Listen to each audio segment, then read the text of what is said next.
ఏమండి మేము పద్ధతిగానే జీవిస్తున్నామండి, మా పిల్లవాడు చూడండి కాలేజీ వయసుకు వచ్చేటప్పటికి ఎవరినో అమ్మాయిని ప్రేమిస్తున్నాడు, దాన్ని వెంట పడుతున్నాడు, ఏం చేయాలి, మీరు ఏమైనా తాయెత్తు కడతారా? ఈకే గారిని అడిగితే చెప్పారట, వాడు కడతాడు మనందరికి కలిసి తాయెత్తు అన్నారు. ఎందుకు వాడలా తయారయ్యాడు అంటే, అది ఎవరో కాదు, నువ్వే, నీ జిరాక్స్ కాపీనే నాయన, నీ లక్షణాలే వాడికి వచ్చినాయి.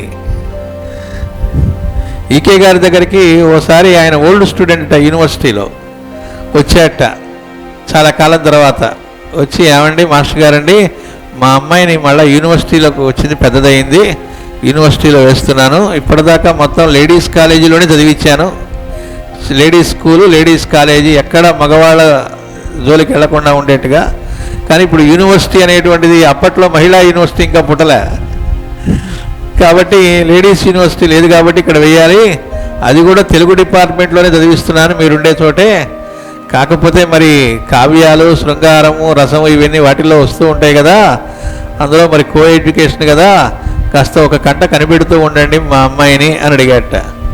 మాస్టర్ గారు కొంటిగా నవ్వుతూ, అదేందో కంగారెందుకు, ఆ వయసులో నువ్వు ఎలా ఉన్నావో మీ అమ్మాయి కూడా అలాగే ఉంటుంది అన్నాడు. గురువు గారు మీరు మరీ ఏడిపించవాకండి అన్నాడు. అంటే ఆ వయసులో వీడు కొద్ది చేష్టలు చేశాడని అర్థం. మరి అవే వస్తాయి జీన్స్, ఇంకోటి ఎలా వస్తాయి? వీడు కంగారు పడి ఏడుస్తూ ఉంటే నవ్వి ఆయన మళ్ళీ అన్నారట, పర్లేదులే కంగారు పడవాకు, అమ్మాయికి వాళ్ళ అమ్మ పోలికలు వచ్చినట్టున్నాయిలే అన్నారట.